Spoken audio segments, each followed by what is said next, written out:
Hello hello Simshi തിരക്കിലാണോ? Hello, റോഹനാണ് സംസാരിക്കുന്നത്. ഞാൻ ഇവിടെ ശരണ ചേച്ചിയുടെ വീട്ടിലുണ്ട്. അപ്പം ഇങ്ങനെ ശരണ ചേച്ചിയുടെ അമ്മയായിട്ട് സംസാരിച്ചുകൊണ്ടിരിക്കുകയായിരുന്നു. ആണോ? പറഞ്ഞോ. തിരക്കിലല്ലല്ലോ അല്ലേ? പറഞ്ഞോ. ഓക്കെ. അപ്പോൾ ഇപ്പോൾ ശരണ ചേച്ചിയുടെ വീട്ടിലാണ്. അമ്മയുടെ സംസാരിച്ചുകൊണ്ടിരിക്കുകയായിരുന്നു. ശരണ ചേച്ചിയുടെ വിശേഷങ്ങളൊക്കെ പറഞ്ഞുകൊണ്ട് കൂട്ടത്തിലെ അമ്മയുടെ വാക്കുകൾ എപ്പോഴും കൂടുതൽ വന്നുകൊണ്ടിരിക്കുന്ന ഒരു പേര്, വ്യക്തിത്വം സിമി ചേച്ചിയുടെ ആയിരുന്നു. അപ്പോൾ തോന്നി ഒന്ന് സിമി ചേച്ചിനെ വിളിച്ച് സംസാരിക്കാനും തോന്നി. അമ്മയുടെ അടുത്തുണ്ട്, ഞാനൊന്ന് അമ്മയ്ക്ക് കൊടുക്കാം. സീമ, ഞാൻ പറഞ്ഞതേ, കാരണം നമുക്ക് സ്നേഹസീമ എന്നുള്ളൊരു വീട് സത്യമല്ലേ ഞാൻ പറഞ്ഞത്. എനിക്ക് അങ്ങനെ ഒരു വീട് വേണമെന്ന് ഒരിക്കലും ഇല്ലായിരുന്നു. സീമ മാത്രമാണ് ചേച്ചി വീട് വേണം ചേച്ചി പൈസ മതി എന്നൊന്നും പറയല്ലേ, ഒരു വീട് വേണം എന്നും പറഞ്ഞുകൊണ്ട് സീമയാണ്. പക്ഷെ ഞാനിപ്പം പറയാണ്, അങ്ങനെ ഒരു വീടില്ലായിരുന്നെങ്കിൽ ശരണ്യെ ഒരുപക്ഷെ നമുക്ക് വാടക വീട്ടിലേക്ക് ആരും ഒരു ബോഡീനെ കൊണ്ടു കിടത്താൻ വിടത്തില്ല. ഇല്ല. പക്ഷെ അപ്പോഴും ഞാൻ പറയാണ്, എങ്കിലും ആ വീടായില്ലെങ്കിലും സീമയുടെ വീട്ടില് എറണാകുളത്തേക്ക് ശരണ്യെ കൊണ്ടുപോയേനെന്നില്ലേ? കൊണ്ടുപോയില്ലേ? അതാണ് ഞാൻ പറയുന്നത്. ഒരിക്കലും എന്റെ മോളെ അനാഥയായിട്ട് ആശുപത്രിയിൽ നിന്ന് കൊണ്ടുപോകേണ്ടി വരില്ലായിരുന്നു.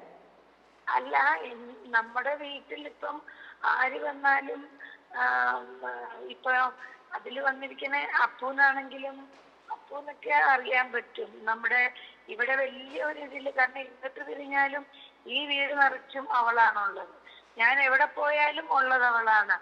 അപ്പൊ അങ്ങനെ ഒരു അനാഥമായിട്ട് ഒരിക്കലും നമ്മൾ അവളെ വിടുവോ? ഒരിക്കലും ഇല്ല. എനിക്കറിയായിരുന്നു അവളെ ഒരിക്കലും ഒരു ആശുപത്രിയിൽ നിന്ന് ഡയറക്റ്റ് അവളെ സംസ്കാരത്തിന് കൊണ്ടുപോണ്ടി വരില്ലായിരുന്നു. ഒരിക്കലും ഇല്ല ചേച്ചി, ഒരിക്കലും ഇല്ല.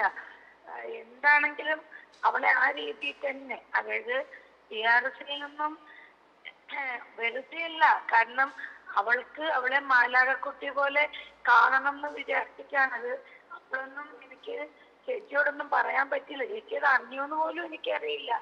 അവിടെ അടുത്തുള്ള ഒരു ഷോപ്പിൽ പോയിട്ട് അവൾക്ക് വെള്ള ഗൗൺ, അതായത് ശരിക്കും ഒരു മാലാകെ പോലെ അവളെ കാണണമെന്ന് പറഞ്ഞിട്ട് ആ വെള്ള ഗൗണും കൊണ്ട് കൊടുത്ത് അവളുടെ കണ്ണെഴുതാനും അവളുടെ ചുണ്ടിൽ ലിപ്സ്റ്റിക് ഇടാനും അതെല്ലാം കൊണ്ട് അവിടെ നേഴ്സുമാരെ ഇങ്ങനെ ഏൽപ്പിച്ചിട്ട് പറഞ്ഞു, അങ്ങനെ വേണം അവളെ ഞങ്ങൾക്ക് കാണാമെന്ന് പറഞ്ഞു. അങ്ങനെയാണ് അവളെ അവിടുന്ന് ഇറക്കിയത്.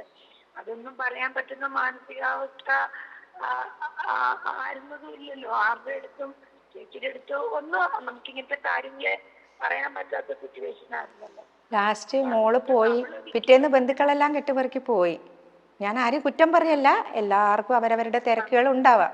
പക്ഷെ 16 ദിവസം വീട്ടിൽ നിന്ന്, എനിക്കിനി എന്ത് പറയാ, 16 ദിവസം മോളുടെ ചടങ്ങ് കഴിയുന്നവരെ വീട്ടിൽ നിന്നിട്ട് ചേച്ചി അമ്മ പറയായിരുന്നു, ഇപ്പോ വീട് വേണം എന്നുള്ളൊരു നിർബന്ധം ഇല്ലാതിരുന്നിട്ട് കൂടിയും അതിന്റെ ആവശ്യകത മനസ്സിലാക്കിയിട്ട് ചേച്ചിയുടെ തീരുമാനം അത്രയും സ്ട്രോങ് ആയി നിന്നുകൊണ്ടാണ് ഞങ്ങൾക്ക് ഒരു വീട് കിട്ടിയിരുന്നത്. അതിന്റെ ഒപ്പം തന്നെ അമ്മ പറയുന്ന ഒരു കാര്യമുണ്ട്, അങ്ങനെ ഇല്ലായിരുന്നെങ്കിൽ മരണശേഷം ഡെഡ് ബോഡി കൊണ്ടുവരാൻ വേറെ എവിടെ സമ്മതിക്കായിരുന്നു, ആര് സമ്മതിച്ചില്ലെങ്കിലും ചേച്ചിയുടെ വീട്ടിൽ കൊണ്ടുവന്നത്. കാരണം അത്രത്തോളം ഫാമിലി മെമ്പറായിട്ട്, അല്ലെങ്കിൽ പിറവി കൊണ്ട് അമ്മയല്ലെങ്കിലും അങ്ങനെ കർമ്മം കൊണ്ട് അമ്മയായിരുന്നു ശനി ചേച്ചിക്ക് ചേച്ചി എന്നുള്ളതാണ് പറഞ്ഞു വരുന്നത് എന്നുള്ളത്. അതിന്റെ ഒപ്പം ഒരു കാര്യം, ചേച്ചിയും അമ്മയും കൂടി ചേർന്ന ഒരു ഇതുണ്ടായിരുന്നു. കാരണം ഒരു ദിവസം വേറൊരു സംഭവം ഉണ്ടായി, ഒരു ഇൻസിഡന്റ് ഉണ്ടായി.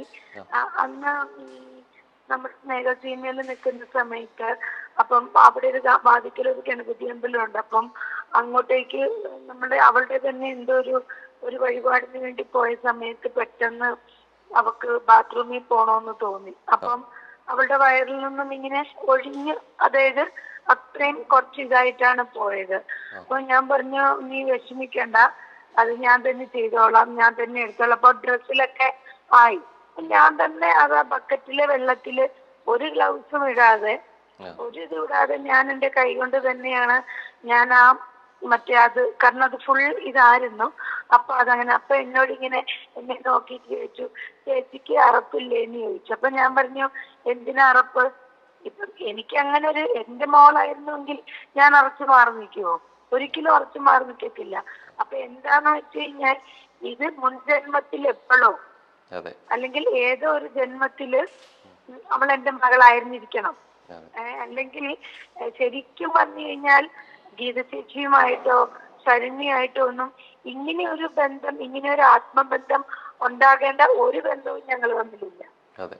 അപ്പൊ അത് അങ്ങനെ ഓർമ്മകൾ ഒരുപാടുണ്ട് മോനെ. അത് ഇപ്പം ഒരു വാക്കിലോ ഒരു ഇതിലോ നമുക്ക് തീരാവുന്നതല്ല അതൊന്നും. തീർച്ചയായിട്ടും. അപ്പോൾ ഇതേപോലെ തന്നെ സിം ചേച്ചി ശരണേശ്വരായിരുന്ന പോലെ, ശരണേശ്വരി കുടുംബത്തിലായിരുന്ന പോലെ കുറേ പേർക്ക് സ്നേഹ സീമയായിട്ട് ഇതുപോലെ പോട്ടെ എന്നും കൂടി ആഗ്രഹിക്കുകയാണ്, പ്രാർത്ഥിക്കുകയാണ്. താങ്ക് യു ചേച്ചി, തിരക്കിനിടയിലും കുറച്ചു നേരം നമ്മോടൊപ്പം ഉണ്ടായിരുന്നതിൽ. ഓക്കെ.